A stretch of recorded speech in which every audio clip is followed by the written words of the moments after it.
Shalom, selamat malam Bapak Ibu Saudara yang terkasih. Mari bersama-sama malam hari ini kita siapkan setiap hati kita. Naikkan pujian dan syukur, kita percaya bahwa malam hari ini ada berkat yang baru, sukacita yang baru, kekuatan yang baru yang Tuhan mau sediakan buat saudara dan saya. Mari bersama-sama naikkan pujian dan syukur. Terima kasih Tuhan kalau sepanjang hari ini kami mengalami begitu banyak kebaikan Tuhan. Sebab itu kami hadir bersama-sama satu hati Tuhan. Berkumpul di dalam hadirat-Mu. Kami bawa pujian dan syukur kami. Terima kasih karena Tuhan begitu baik atas hidup kami sampai hari ini. Kami rindu mengalami kasih dan jamahan Tuhan. Dimanapun kami berada saat ini, kami percaya Tuhan. Kuasa Tuhan itu tidak pernah terbatas. Terima kasih Bapa. Segala pujian bagi kami naikkan syukur. Terima kasih Tuhan. Hadirat jamah setiap kami, lawat setiap hati.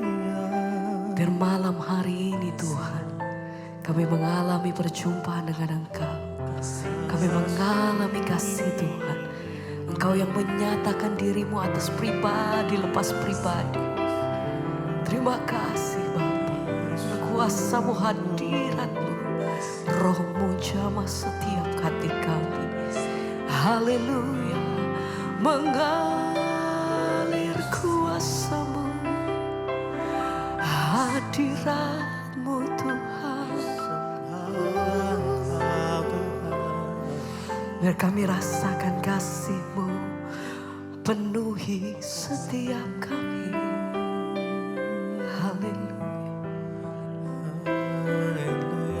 Mari sembah Dia.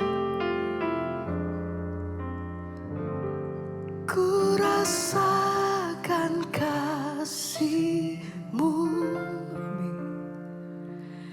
dan indahnya kekudusan-Mu, penuhi dengan kasih-Mu. Diam di hadirat-Mu, ku mengangkat tanganku, dan hati kami bersyukur Tuhan.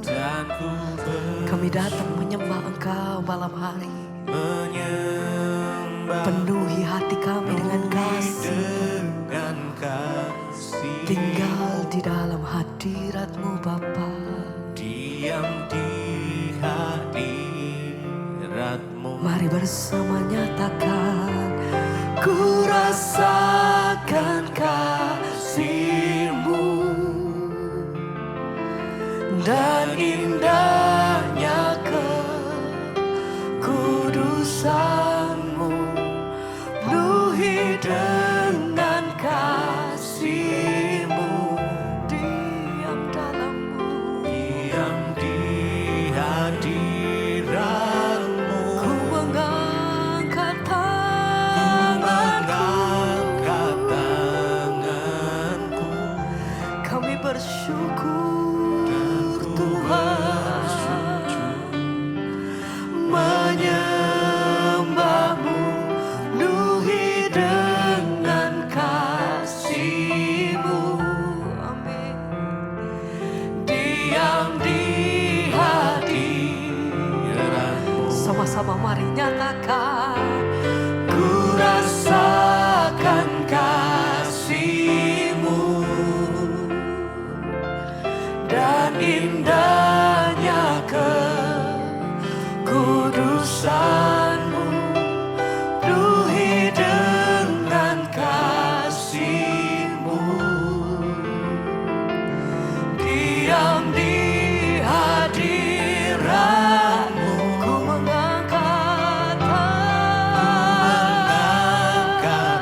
Kami bawa setiap hati kami datang menyembah Engkau malam hari ini Tuhan. Pujian dan penghormatan tertinggi kami bagi Raja di atas segala raja. Kami mau nikmati kasih-Mu Tuhan. Dimanapun kami berada saat ini, kami percaya bahwa kuasa-Mu itu selalu ada dan nyata dalam hidupku. Terima kasih, terima kasih. Mari bawa hatimu malam hari ini, naikkan pujianmu, mari sembah. Haleluya, layak dipuji nama Yesus. Ini hati setiap kami, ini sembah kami. Glory, haleluya. Terima kasih, terima kasih Tuhan.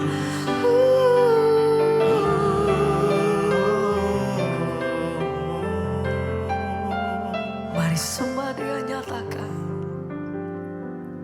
Ku rasakan kasih-Mu, amin. Dan indahnya kekudusan-Mu, penuhi setiap hati kami Tuhan. Diam dalam hadir-Mu, diam di hadirat. ku mengangkat tanganku, tanda hati kami mengucap syukur Tuhan, dan ku bersyukur pada segala yang terjadi dalam hidup kami.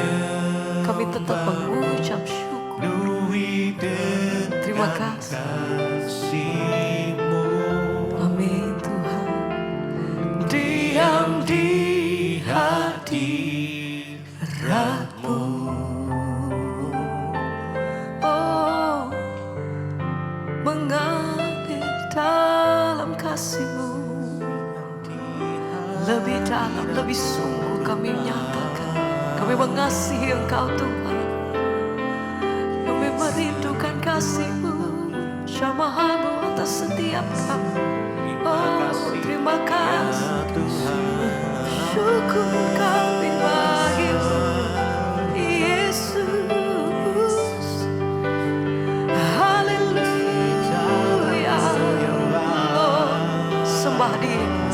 Mari dengan segenap hatimu naikkan pujian syukur malam hari ini. Engkau yang mengalami kasih dan kebaikan Tuhan, Engkau yang mengalami zaman Tuhan. Sama-sama malam hari ini sembah, nyatakan pujianmu. Kami bawa persembahan kami yang terbaik malam hari ini Bapa. Biar kuasa hadirat-Mu penuhi dan jamah setiap kami. Oh,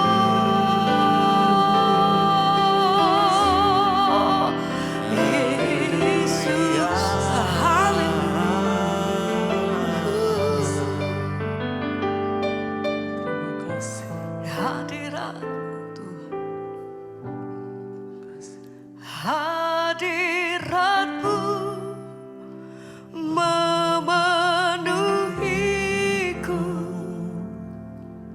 hadirat kudus-Mu penuhi bait-Mu. Amin. Dan ku tersungguh menyembah-Mu, yang ku nampak hanya kemuliaan-Mu. Hadirat, hadirat. Mari bersama malam hari ini memenuhi hadirat.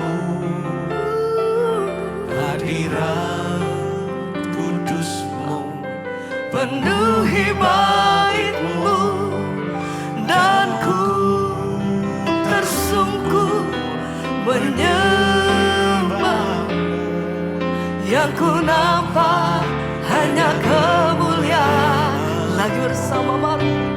Hadirat-Mu memenuhiku, hadirat kudus-Mu penuhi bait-Mu, dan ku tersungkur menyembah-Mu. Yang ku nampak hanya kemuliaan hadirat-Mu, hadirat-Mu memenuhiku. hadirat kudus-Mu penuhi bait-Mu, dan ku menyembah-Mu. Amin. Yang ku nampak hanya kemuliaan. Sekali lagi sama. Hadirat-Mu memenuhiku.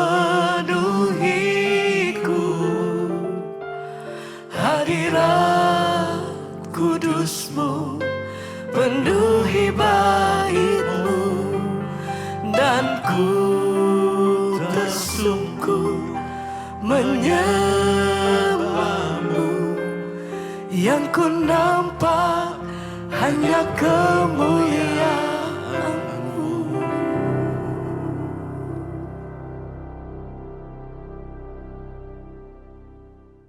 Terima kasih Bapak buat waktu yang terus Tuhan berikan untuk kami. Kesehatan, kekuatan, waktu-waktu yang ada kami tahu semua karena perkenanan Tuhan. Kami boleh ada hari ini untuk mendengarkan firman Tuhan. Biarlah kami datang ke tempat ini dengan hati yang tertuju kepada Tuhan. Kami ingin ketemu dengan Tuhan. Kami ingin mengerti rencana Tuhan dalam hidup kami. Tidak ada yang lain hari ini Tuhan. Kau lihat hati kami Tuhan. Engkau selidiki setiap kami Tuhan hari ini. Bahkan kami tanggalkan semua kebutuhan-kebutuhan kami. Kami gak datang cari mujizat hari ini. Kami gak datang cari jawaban doa saja hari ini. Tapi kami mau datang ketemu Tuhan. Kami mau datang mengalami Tuhan hari ini. Kami mau Tuhan berjumpa secara pribadi dengan Tuhan. Kami datang karena kami butuh Tuhan dalam hidup kami. Bukan yang lainnya Bapa, karena kami tahu ketika kami dapat hati Tuhan, kami dapat perkenanan Tuhan, maka kami akan mengalami semua janji-janji Tuhan dalam hidup kami. Terima kasih Bapa, urapi setiap kami, urapi hamba-Mu yang tidak ada apa-apanya. Kami percaya firman Tuhan sanggup memberikan kami kekuatan, pemulihan, bahkan kesegaran dalam iman kami untuk kami boleh mengiring Tuhan lebih lagi. Urapi hamba-Mu yang tidak ada apa-apanya, urapi setiap kami Tuhan, di dalam nama Tuhan Yesus. Kami buka hati bagi firman Tuhan, yang percaya Tuhan di tengah kita memberkati kita. Katakan bersama, amin. Tepuk tangan sorak-sorai buat Tuhan Yesus saudara. Silahkan duduk Bapak Ibu yang terkasih, shalom. Iya, kita bersyukur puji Tuhan ya, semakin hari kita boleh semakin rindu untuk mencari Tuhan. Dan hari ini saudara kita akan belajar sama-sama. Saya pengen kita semakin tahu tentang bagaimana kita ini harus hidup, karena saya percaya saudara ya bahwa bagi kita semua, menurut saudara hidup itu penting enggak? Penting kan hidup ini? Tapi di dalam, pada kenyataannya banyak orang yang tidak sungguh-sungguh berespon menyatakan bahwa hidup ini penting saudara.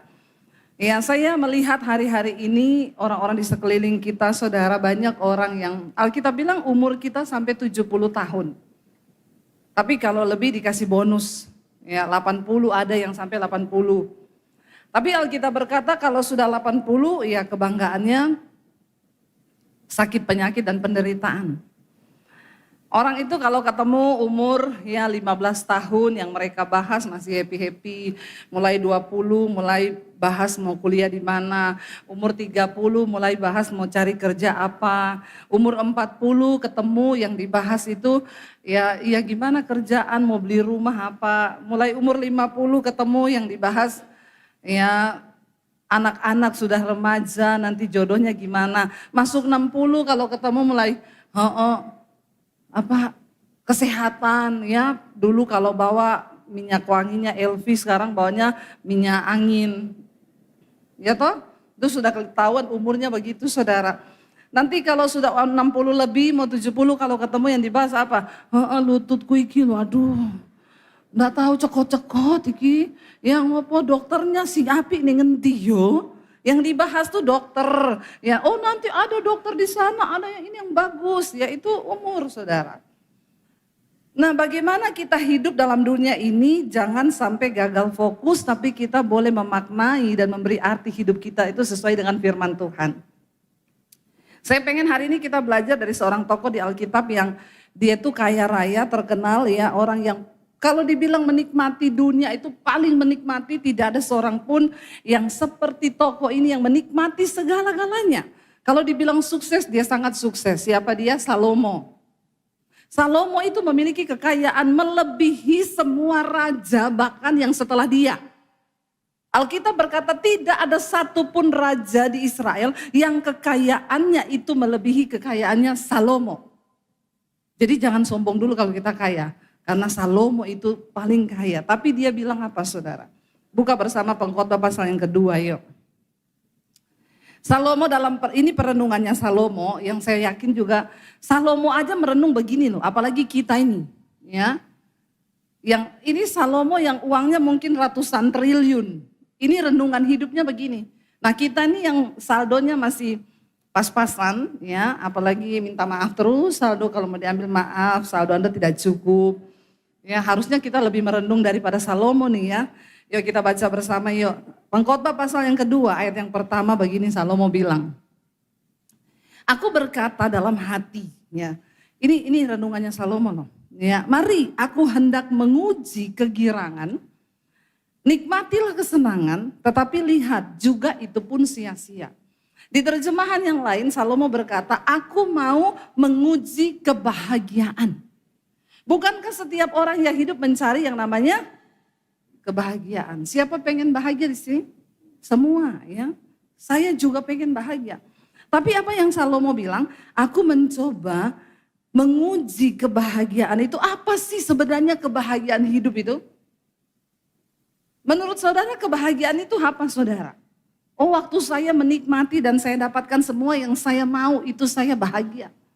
Ya, oh waktu saya bisa punya rumah, saya bisa punya mobil, saya bisa punya itu saya bahagia. Menurut saudara bahagia itu apa saudara? Oh waktu saya bisa nikah dengan orang yang memang benar tepat itu bahagia. Tapi kita melihat arti kata bahagianya Salomo. Ayat 2 dia bilang begini saudara. Tentang tertawa, baca bersama. Tentang tertawa aku berkata itu bodoh. Ya, dan mengenai kegirangan apa gunanya? Aku menyelidiki diriku, ayat 3 dia bilang begini. Aku menyelidiki diriku dengan menyegarkan tubuhku dengan anggur. Ya. Sedang akal budiku memimpin dengan hikmat. Artinya Salomo minum anggur tapi tidak mabok. Ya, orang kaya begitu biasanya. Karena yang mabok itu biasanya stres. Ya, tapi kalau orang dia bilang aku menyegarkan tubuhku dengan anggur tapi akal budiku tetap dalam diriku, artinya masih sadar. Kan banyak kan orang minum itu enggak sadar, ya itu sudah melampaui. Dia bilang aku menyegarkan diriku dengan anggur, ya tetapi akal budiku tetap memimpin dengan hikmat dan dengan memperoleh kebebalan sampai aku mengetahui apa sih yang baik bagi anak-anak manusia untuk dilakukan di bawah langit selama apa dikatakan hidup mereka yang pendek saudara. Hidup ini sebenarnya pendek, umur manusia itu pendek. Alkitab bilang 70 tahun. 70 tahun itu enggak lama, apalagi sekarang yang sudah mulai menginjak kepala 6. Ya, berapa banyak yang kepala 6 angkat tangan? Yang kepala 7 ada? Yang kepala 7? Puji Tuhan ya, enggak usah takut ya ibu-ibu ya. Kalau dengar khotbah ini enggak usah takut, nih Alkitab yang bilang. Ya, dikatakan di sana bahwa hidup kita ini pendek. Kalau kita mencapai 70, kan ada yang enggak mencapai. Kemarin saya lihat status seorang ibu angkat foto anaknya meninggal. Saya tanya, Bu, anaknya umur berapa? 21 tahun Bu Debi. 21 tahun meninggal saudara. Kenapa Bu, sakit apa? Aduh sedih saya. Asam lambung ya naik sampai ke jantung dan meninggal. Sekarang banyak loh anak-anak muda itu asam lambung. Banyak loh. Ya, ingat loh, asam lambung itu penyakit stres. Jangan biarkan dirimu stres. Makanya hari ini saya ajak merenung. Amin. Jangan banyak pikiran, renungkan hidupmu. Ya, dibilang hidup ini pendek saudara. Kita nggak pernah tahu kita mau hidup sampai umur berapa. Bisa jadi yang sebelah kiri saudara minggu depan sudah tidak ada. Lihat sebelah kirimu. Ya, yang sebelah kanan bisa jadi besok. Jangan senang dulu. Loh iya. Hidup ini nggak ada yang tahu tuh. Nggak ada yang tahu saudara. Saya tuh loh pelayanan di Jakarta. Minggu lalu masih lihat WL-nya nyanyi. Ya luar biasa sukacita. Minggu depan meninggal. Nggak ada sakit loh saudara. Kita nih semua nggak ada yang tahu kan sampai kapan. Ya bisa jadi juga saya kapan dipanggil nggak ada yang tahu. Hidup ini misteri dan kita harus memberi arti yang benar-benar supaya jangan ya sampai kelewat. Lalu Salomo bilang begini saudara, lalu aku tuh berpikir apa yang baik bagi manusia selama mereka hidup di dalam umur mereka yang pendek di dunia ini. Yang baik itu apa? Dan biar ini menjadi perenungan kita sebelum Tuhan panggil kita, kita harus melakukan sesuatu yang baik. Karena gak peduli berapa banyak hartamu, ya saudara mau miskin, mau kaya, mau pejabat, mau orang biasa, mau muda, mau tua. Kita ini satu yang pasti dari kita semua ini yaitu kematian. Mau muda juga sedang berjalan pada kematian, yang tua juga berjalan pada kematian. Malah belum tentu yang tua duluan mati. Jadi tolong yang muda-muda sekarang kau jangan melirik sama yang 70 tahun, yang rambut putih terus kau dalam hatimu nih, dia duluan nih. Belum tentu loh. Jangan sombong loh, belum tentu. Lalu Salomo bilang begini. Dia mikir melakukan apa ya di bawah matahari yang pendek umurnya ini. Yo ayat 4 dia bilang begini. Lalu dia melakukan, aku melakukan apa? Pekerjaan-pekerjaan besar. Mendirikan bagiku rumah-rumah. Menanami bagiku kebun-kebun. Berarti rumahnya bukan satu. Mendirikan rumah-rumah. Rumahnya banyak saudara. Dan menanami bagiku kebun-kebun. Kebunnya juga gak satu, kebunnya banyak. Ya, rumah banyak, kebun banyak. Saya tuh kalau dengar orang bilang, wih itu orang bu sertifikatnya 1 karung. Sertifikat 1 karung saudara. Pernah kejadian di Palu ketika gempa berapa tahun yang lalu. Tsunami besar dan terjadi likuifasi.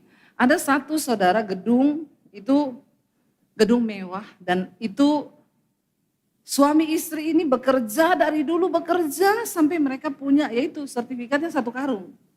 Ketika gempa terjadi mereka berdua lari keluar. Sudah sampai di luar lupa karung sertifikatnya gak dibawa. Balik lagi mereka berdua masuk untuk cari sertifikat. Begitu masuk roboh gedungnya. Terkubur hidup-hidup dengan sertifikatnya. Bayangkan saudara, selama hidup itu yang dicari. Kerja terus banting tulang. Sampai dulu saya pernah kasih tahu satu ilustrasi kan. Ada suami istri. Mereka tiap hari bekerja terus. Kadang suaminya bilang gini, mah kita ini kan sudah banyak duit. Jalan-jalan lah ke luar negeri.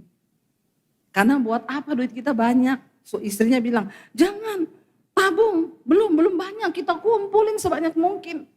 Tiap hari kerja sampai malam, satu saat istrinya lagi kerja mati kena serangan jantung. Karena kecapean gak pernah tidur. Waktu istrinya mati suaminya nikah sama pembantunya Inem. Begitu nikah sama pembantu Inem bilang, Pak, Koko kita liburan yuk ke Bali. Terbanglah mereka liburan ke Bali. Sambil berjemur di pantai hotel, Inem bilang gini, dulu Inem pikir Inem bekerja buat nyonya. Ternyata, siapa yang bekerja buat siapa? Nyonya yang bekerja buat.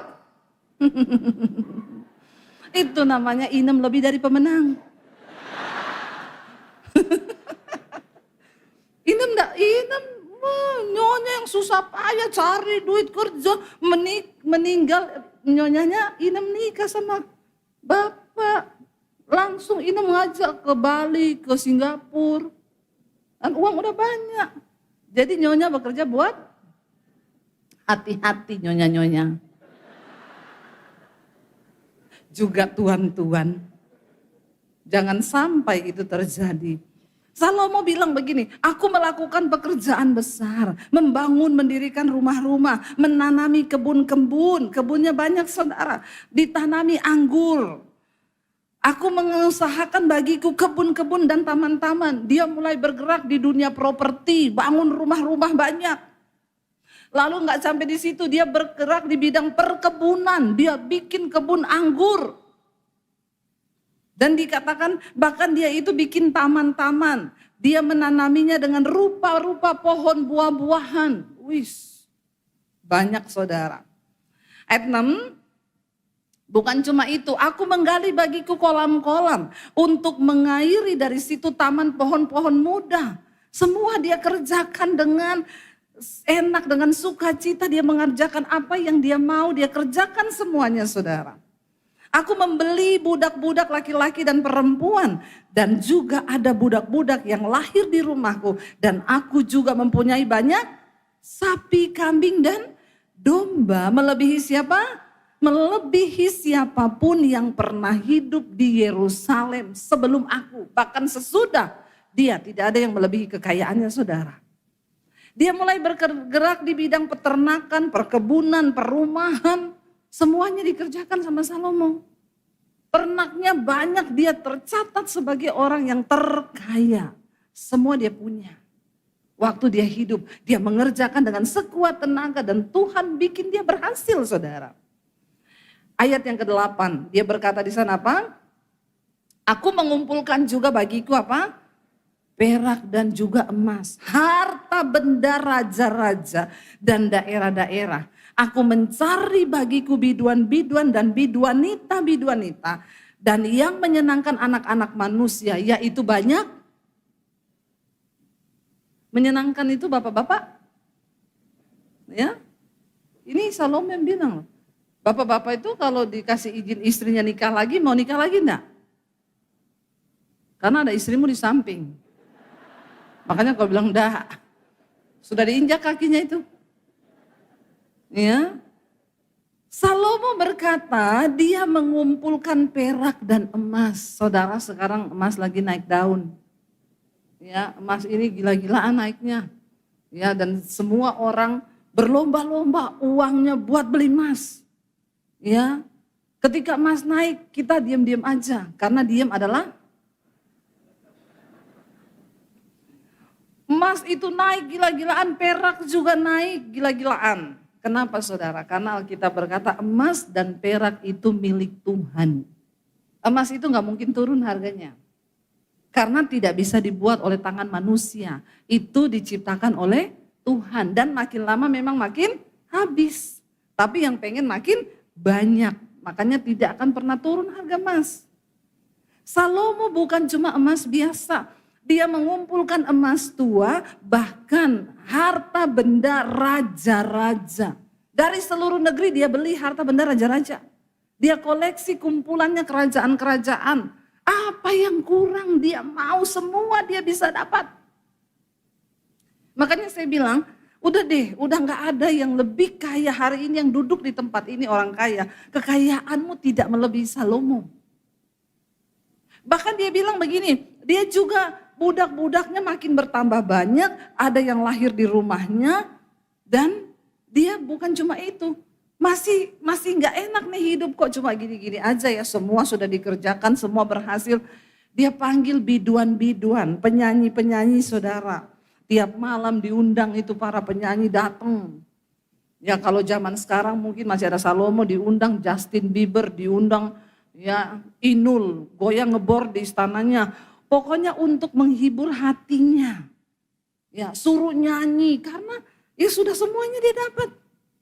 Ya, nyanyi di sini untuk menghibur hatinya. Dia ngapain aja, bebas saudara. Namanya juga orang kaya.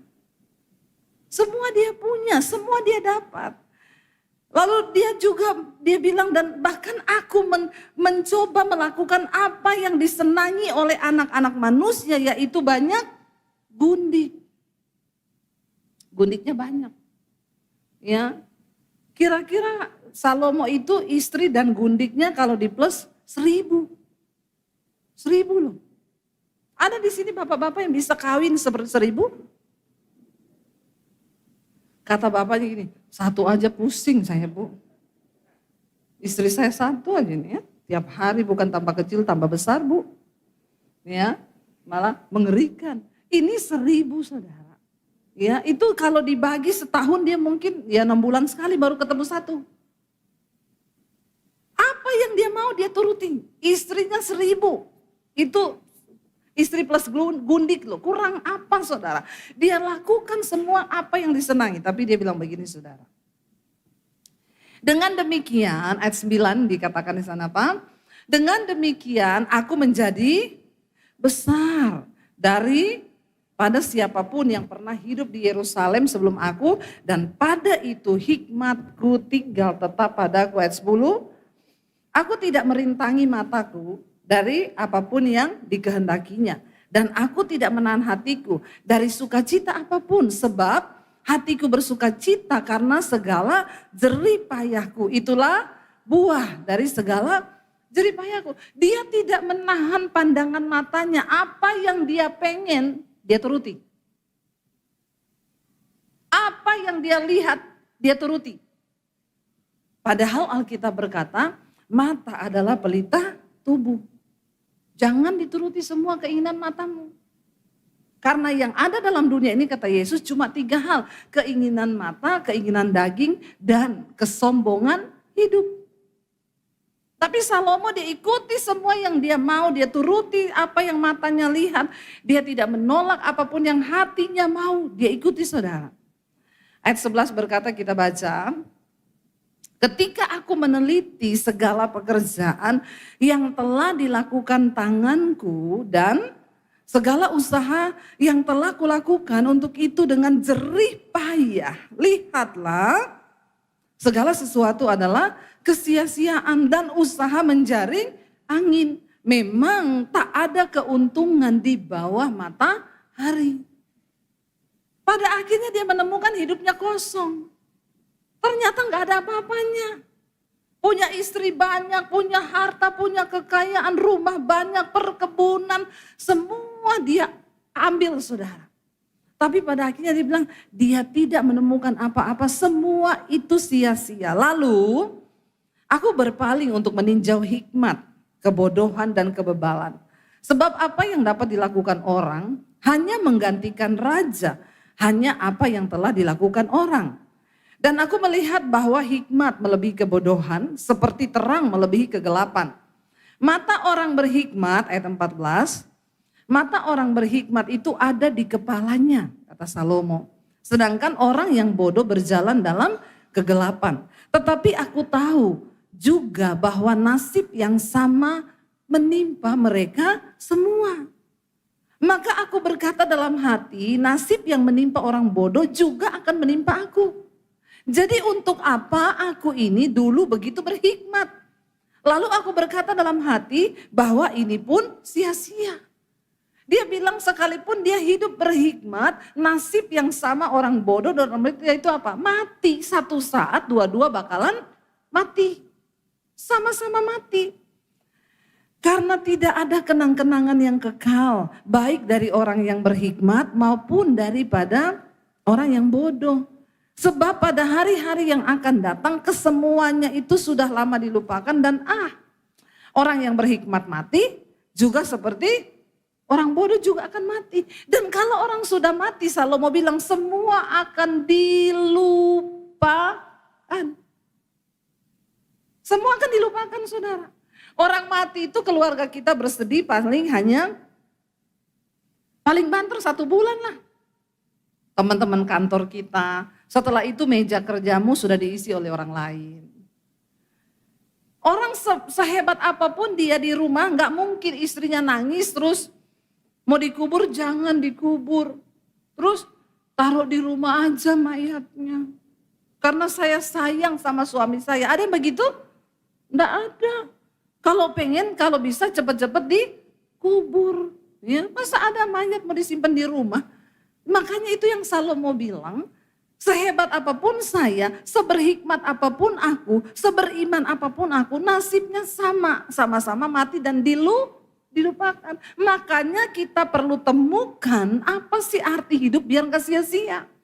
Lalu Salomo bilang begini, oleh sebab itu aku membenci hidup. Saudara bisa bayangkan sekelas Salomo yang punya segala sesuatu sampai berkata, oleh karena itu aku benci hidup. Ada di antara saudara yang sekarang sudah benci hidup pengen mati? Gak ada kan? Bahkan sestres apapun kita ini gak benci hidup kan, masih pengen hidup kan? Tapi Salomo sebagai seorang yang paling kaya pernah berkata dia benci dengan hidup. Karena aku menganggap menyusahkan apa yang dilakukan di bawah matahari sebab segala sesuatu adalah kesia-siaan dan usaha menjaring angin. Memang seperti inilah hidup manusia saudara. Kita datang telanjang gak bawa apapun, kita mati pun kita tidak bawa apapun. Ini loh arti hidup sesungguhnya. Dia bilang begini, aku membenci segala usaha yang kulakukan dengan jerih payah di bawah matahari. Sebab aku harus meninggalkannya kepada orang-orang yang nanti akan datang sesudah aku. Sehebat apapun kita bekerja keras, waktu mati semuanya kita akan tinggalkan. Lalu orang-orang yang tidak bekerja, mereka yang akan menikmati. Jadi bapak-bapak boleh kerja, tapi jangan lupa waktu, jangan lupa kau menikmati hidup, jangan lupa menikmati sesuatu. Amin. Lalu Salomo bilang begini saudara, dan siapakah yang akan mengetahui apakah orang bodoh itu berhikmat atau bodoh? Meskipun demikian, ia akan berkuasa atas segala usaha yang kulakukan di bawah matahari dengan jerih payah, dengan mempergunakan hikmat itu pun sia-sia. Salomo bilang kalau aku mati, nanti akan ada penggantiku. Lah apakah dia orang berhikmat atau bodoh kan aku enggak tahu. Tetapi kan dia yang akan menikmati semua harta yang sudah aku cari dengan jerih lelahku selama ini. Itu pun adalah sia-sia. Lalu dengan demikian aku mulai putus asa. Bayangkan loh sekelas Salomo putus asa. Bukan karena miskin, bukan karena gak punya uang. Saking terlalu kaya jadi putus.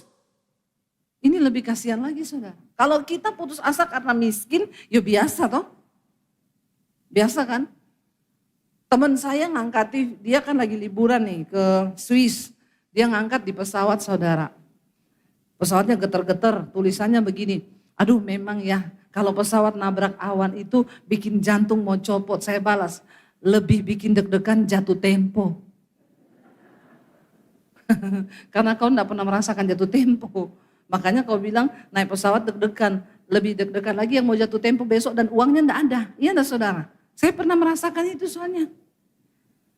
Kalau kita yang miskin enggak tahu mau bayar besok pakai apa jadi putus asa itu mah biasa kan?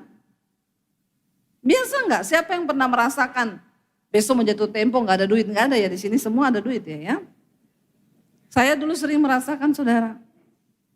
Lalu putus asa, aduh bagaimana ya nanti besok bagaimana. Kalau kita yang gak punya duit, yang miskin gak ada pekerjaan, putus asa itu biasa. Tapi saya mau bilang sama saudara, yang gak punya uang jangan putus asa dulu. Karena ternyata Salomo dalam segala kekayaannya pun pernah putus asa. Ya, ini lebih kasihan lagi. Semua dia punya, istri dan gundik 1000. Tetap dia mengalami kekosongan jiwa. Jadi saya mau bilang sama saudara bahwa hidup itu bisa menjadi putus asa dan kekosongan jiwa bukan soal ada uang dan tidak ada duit. Dari sini kita mengerti ada sebuah kebutuhan dalam jiwa manusia yang bahkan gak bisa diisi oleh uang dan kekayaan. Amin saudara. Benar loh. Saya kadang merenung dengan suami saya itu bilang begini, orang-orang itu kalau tanpa Tuhan gimana ya? Maksudnya ya kita ini saja sekarang ya saya tidak merasa kaya saudara. Tapi apapun yang saya mau sekarang saya bisa. Bukan mau sombong loh. Kan saya gak pengen helikopter toh. Saya juga kan gak mau beli mobil Ferrari toh. Ya tentu yang sesuai dengan kemampuan kita itu kaya loh, itu kaya. Jadi jangan bilang kaya itu ya kaya itu waktu apapun yang kita mau sekarang kita bisa. Makanya Alkitab bilang jangan melampaui dari apa yang bisa kau patut pikirkan. Yang jadi salah kalau enggak bisa dipaksa-paksain. Nah itu sok kaya. Nanti susah sendiri. Saya bilang sama suami saya gini, bagaimana orang kaya itu tanpa Tuhan ya? Kita aja sekarang apa yang kita mau kita bisa loh. Dan karyanya itu hidup. Kalau nggak ada Tuhan tuh hampa benar saudara. Makanya saya sama suami sampai hari ini masih melayani Tuhan. Saya bilang kita ini hari ini berbahagia karena kita melayani Tuhan loh. Bayangkan kalau orang nggak melayani Tuhan. Itu hidupnya seperti apa ya nggak melayani Tuhan. Itu bingung loh saudara, bingung benar. Semua yang kita mau dan kadang-kadang malah dia lupa akan hari kematiannya. Salomo bilang begini. Dengan demikian aku mulai putus asa terhadap segala usaha yang kulakukan dengan jeripaya di bawah matahari. Sebab kalau ada orang berlelah-lelah dengan hikmat, pengetahuan, kecakapan, maka ia harus meninggalkan bahagianya itu kepada orang yang tidak berlelah-lelah untuk itu. Ini pun adalah kesia-siaan dan kemalangan yang besar. Ya kayak nyonya tadi mati, Inem yang gantikan. Itu kalau nyonya masih hidup, marah gak nyonya itu? Untung sudah mati kan? Mungkin di akhirat juga nyonya bilang, senang banget kau Inem ya. Itu kan sia-sia saudara. Waktu kau hidup banting tulang siang malam gak bisa liburan, semuanya dilakukan. Mati, suaminya kawin lagi. Lalu dikatakan begini saudara, 22, apakah faedahnya dari yang diperoleh manusia dari segala usaha yang dilakukannya dengan jeripaya di bawah matahari dan dari keinginan hatinya, apa faedahnya sekarang? Ini loh, arti dari semua itu yang sudah kita cari itu apa? Ya lalu dikatakan begini saudara, seluruh hidupnya penuh kesedihan. Apalagi begini saudara kerja terus setiap hari kau penuh kesedihan hidupmu, hatimu penuh tekanan dan pekerjaannya penuh kesusahan hati. Bahkan pada malam hari hatinya tidak tenteram lalu tidak bisa tidur. Ini pun adalah jangan ya dek ya. Jangan sampai kau kerja, dikatakan di sini kerja penuh kesedihan, hidup ini terlalu singkat untuk kita sedih-sedih. Kalau engkau hatimu disakiti orang, cepat-cepat ambil keputusan, aku mau mengampuni karena hidup ini tidak lama. Jangan kau pakai untuk kepahitan sama orang, amin. Hidup ini singkat. Kalau ada yang lukai, jangan kau nikmati, itu hidup ini terlalu pendek untuk kita itu bersusah hati di dalam kesedihan, apalagi karena tekanan pekerjaan. Belajar untuk merelakan, belajar untuk melepas, belajar untuk tundukkan diri kita pada firman Tuhan, saudara. Jangan sampai kita ini sudah kerja, sedih, susah hati, pekerjaan dioyak-oyak, dikejar-kejar, malam tidak bisa tidur. Ini loh Salomo bilang, bahkan pada malam hari hatinya tidak tentram. Orang kalau hatinya gak tentram bisa tidur enggak? Gak bisa, banyak orang gak bisa tidur hari-hari ini harus minum obat tidur. Ada di sini yang gak bisa tidur kalau malam? Dan yang anehnya banyak kan itu orang kaya. Kalau orang miskin tidur-tidur aja dia. Ya, saudara tanya tuh tukang ojek malam pulang tidur karena capek. Capek fisik, capek otak. Kalau orang kaya nggak bisa tidur, karena yang capek cuma otaknya, tapi fisiknya kagak. Makanya kalau ada orang konseling, Bu saya nggak bisa tidur. Oh Bapak kerjaannya apa? Saya ini pengusaha Bu. Nah, kalau gitu biar bisa tidur, nanti Bapak coba ngepel satu rumah dari atas sampai bawah Pak. Bapak pel semua itu, pasti Bapak tidur. Karena kamu yang capek cuma otakmu, tapi badanmu nggak capek. Nah, itu bahaya saudara. Lalu kita lihat di sini apa yang pengkhotbah bilang. Tidak ada yang lebih baik bagi manusia di dunia ini daripada apa? Makan dan minum dan bersenang-senang dalam jeripayahnya. Aku menyadari bahwa ini pun dari, maaf kau punya uang, tapi kalau Tuhan tidak beri kau karunia menikmati, itu tidak bisa. Walaupun orang kaya, kalau bukan tangan Tuhan yang kasih engkau karunia untuk menikmati kekayaanmu, tidak bisa. Makanya banyak orang kaya makan, minum, berantem.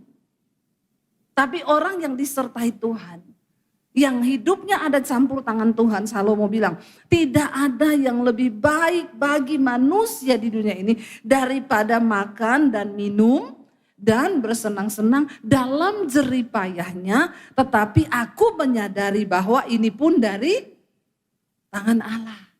Mari kita minta saudara penyertaan Tuhan dalam hidup kita, amin. Di sini nggak dibilang soal makannya daging atau steak atau apa, enggak loh. Makan, minum, dan bersenang-senang. Walaupun miskin kita masih bisa makan, masih minum, masih bisa senang-senang. Kalau ada tangan Tuhan yang menyertai hidup kita saudara, amin.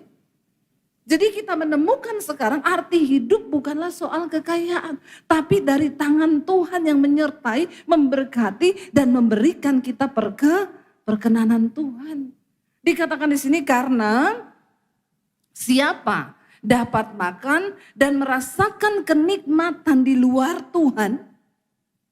Siapa yang bisa merasakan kenikmatan selain daripada orang-orang yang dekat dengan Tuhan?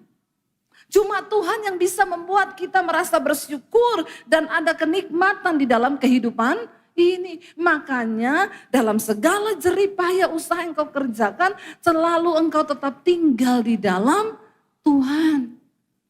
Jangan lari dari Tuhan. Tidak ada kenikmatan lain di luar Tuhan. Bukan soal kau punya banyak. Saya sudah melihat banyak orang kaya saudara. Saya ketemu banyak orang kaya. Tapi yang berbahagia itu cuma mereka yang hidupnya dekat dengan Tuhan. Yang di luar Tuhan enggak. Rumah tangganya hancur, bercerai, anaknya narkoba. Banyak duit loh saudara. Tapi ternyata duit yang mereka dapat itu menghancurkan diri mereka sendiri. Karena mereka di luar Tuhan. Sebaliknya saya bisa banyak melihat orang yang sederhana hidupnya. Tapi mereka berjalan bersama Tuhan. Lebih berbahagia daripada orang-orang kaya yang di luar Tuhan. Saya pernah cerita, saya ketemu satu ibu. Kaya banget saudara. Tidak punya anak lagi. Kaya banget ya. Nggak punya anak, satu saat tadinya ibu ini sehat, saya dulu diundang ke persekutuannya, sehat saudara, tiba-tiba sakit-sakitan ibu ini, saya tanya, itu ibu kenapa sakit-sakitan? Jadi gini bu, dia tuh ada kerjasama sama orang, ya uangnya dibawa lari, berapa ratus M gitu, terus tapi dia masih kaya tuh, kekayaannya masih banyak, tapi dia sakit hati dengan uang yang dibawa lari itu.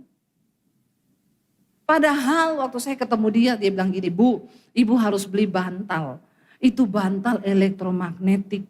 Nanti kalau kita tidur pakai bantal itu bantal bisa menyerap racun-racun dari tubuh kita. Dia pakai di rumah sandal magnetik. Bisa menyerap racun dari kaki. Selimutnya selimut magnetik. Saya sampai gini, itu pasti mahal. Iya mahal ini bu memang, tapi ibu pakai biar sehat. Dia tunjukin saya wajannya di dapur. Ini semua wajan elektromagnetik bu. Beli dari Jepang. Kenapa bu? Wajannya mahal sekali. Iya. Saya mau beli bu satu kalau saya masukin ayam tiba-tiba jadi rendang. Mau saya. Masukin ayam jadi rendang. Masukin ini jadi, oh enggak bu. Ya ini tetap ayam. Ayam rebus tetap ayam rebus. Iya enggak berubah tuh. Enggak. Tapi semua racun-racunnya sudah diisep sama wajan ini. Kolesterolnya apa. Jadi kita makan sehat. Oh gitu ya bu, ya. Ya sandal magnetik, jadi dia jalannya gini-gini kan, karena sambil disedot-sedot racunnya tuh. Waktu dia ditipu uangnya ratusan juta. Dia tidur pakai bantal magnetik, kasur magnetik, selimut magnetik. Tapi tiap hari dia sedih ingat uang ratusan juta dibawa lari orang. Tiba-tiba mulai kurus, saya ketemu orang-orang ngomong dia kena cancer bu. Dalam waktu cepat. Karena stres pikirannya, uangnya dibawa lari, kena cancer. Tidak lama saudara, hanya 3 bulan meninggal ibu itu. Meninggalkan suami dengan harta ratusan miliar. Ya, saudara seringkali orang kalau nggak punya Tuhan, ini bahayanya.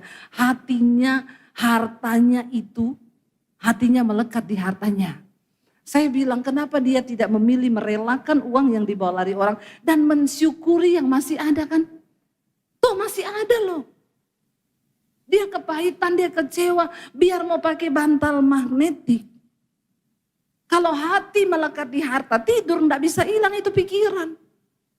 Bantalnya magnetik saudara. Tapi kepahitannya tetap ingat terus itu kok orang bawa lari uang saya kok gini-gini. Kita harus belajar di hidup ini. Bahwa semua yang kita punya itu titipan Tuhan, amin. Supaya satu saat waktu kau ditipu kau bisa merelakan. Saya waktu itu belum kaya banget saudara, saya gak punya uang puluhan M atau MM-an. Ditipu uang saya 300 juta dibawa lari.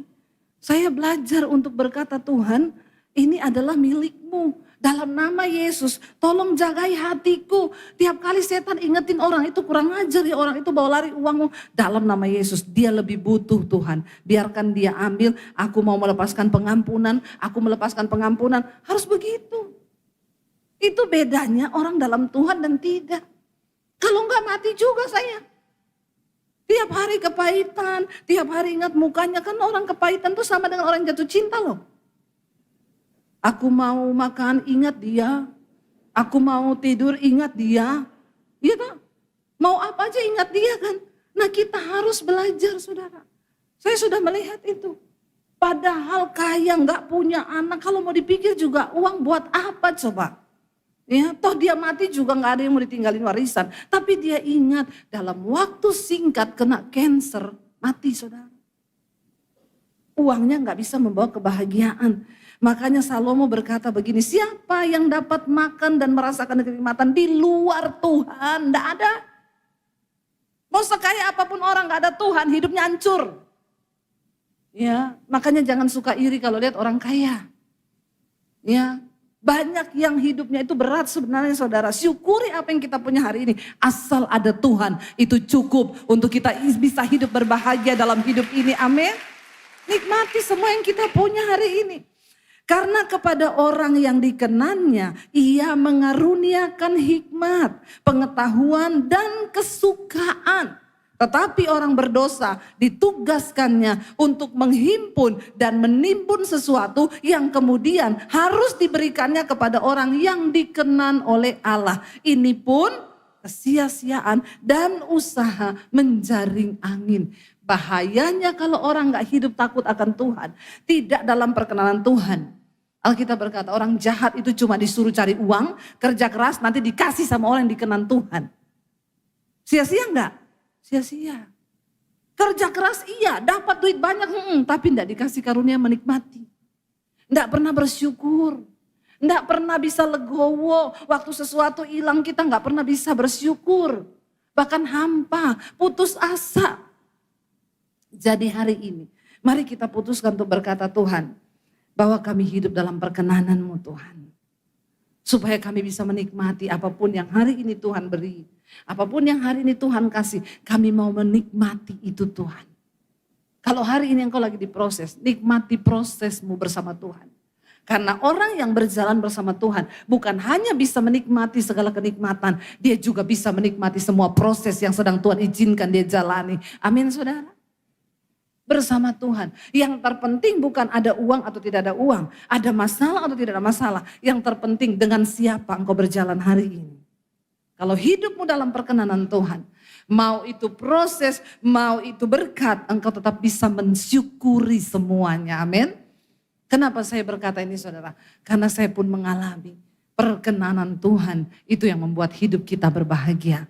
Orang yang dalam perkenanan Tuhan walaupun kaya tidak pelit. Ada orang kaya, pelit saudara. Ya, ini pun sia-sia. Tidak bisa menikmati hidup. Ya, tetapi ketika kita dalam Tuhan, ingat ayat ini berkata, siapa yang bisa makan, minum, dan menikmati segala apa yang dia punya. Kalau dia berada di luar Tuhan. Hanya orang yang berada dalam Tuhan yang akan bisa menikmati segalanya. Amin. Kita bangkit berdiri bersama dalam Tuhan saudara. Terima kasih Tuhan. Apa arti hidup kami Tuhan? Kalau kami tidak berjalan bersama dengan Engkau. Kalau Engkau tidak ada bagi hidup kami. Kalau Engkau tidak mati bagi dosa kami. Maka tidak ada apapun yang bisa kami nikmati di hidup ini. Terima kasih Tuhan buat segala berkatan anugerah-Mu dalam hidup kami. Kami mengerti bahwa Engkau mengasihi kami, Engkau mati bagi kami, dan Engkau memberikan arti dalam hidup kami Tuhan. Datang pada Tuhan, saudara, katakan sama-sama pujian ini. Yesus, apa arti hidupku bila Kau tak berikan nyawamu yang terbaik tersedia bagiku.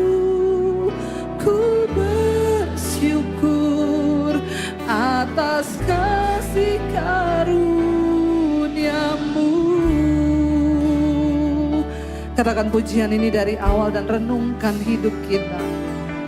Salibmu membuka mataku, betapa berharga nilai hidupku. Amin Tuhan. Menanggung semua dosaku, berikan hidupmu menggantikan diriku. Bukan karena perbuatan kami Tuhan.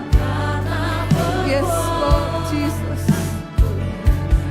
Anugerah yang selamatkanku. Yesus, apa arti hidupku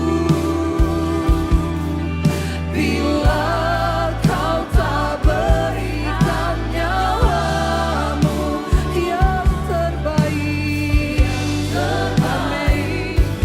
tersedia bagiku. Kami bersyukur, kami bersyukur. Amin.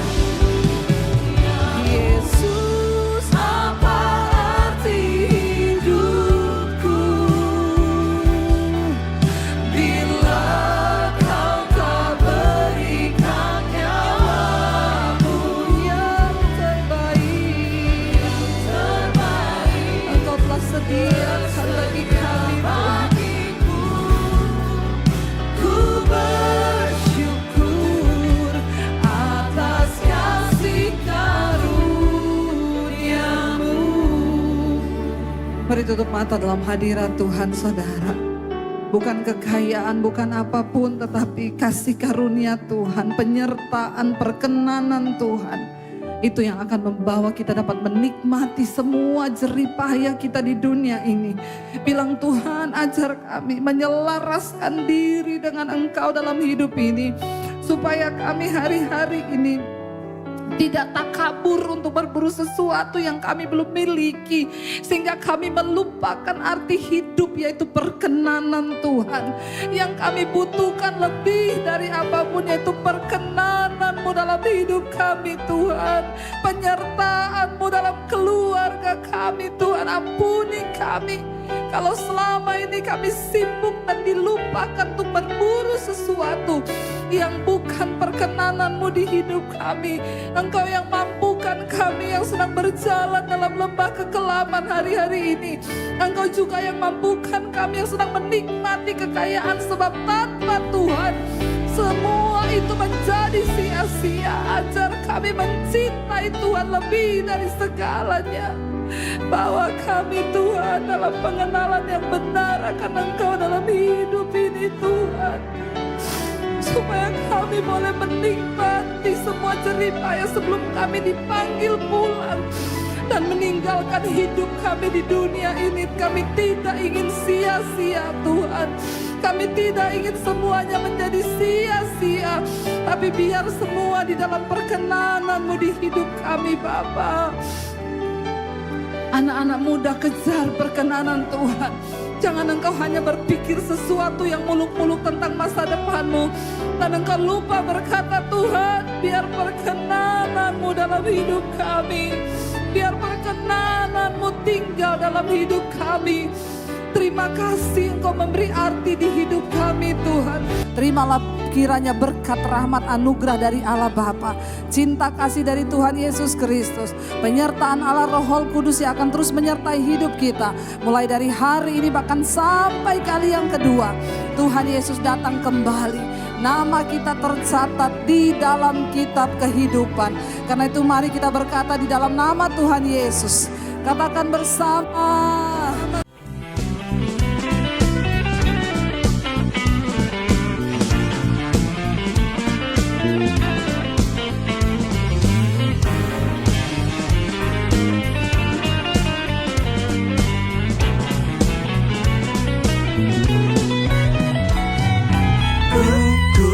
Sebab Kau yang menjaga, ku kuat sebab Kau yang menopang, ku kuat sebab kuasa-Mu besar, ku kan tetap kuat selamanya. Ku kuat sebab Kau yang menjaga, ku kuat sebab Kau yang menopang, kuat sebab kuasa-Mu besar, ku kan tetap kuat selamanya, selamanya.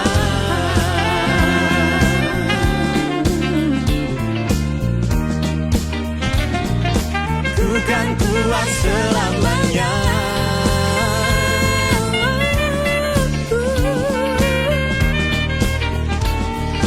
Ku kan kuat selamanya.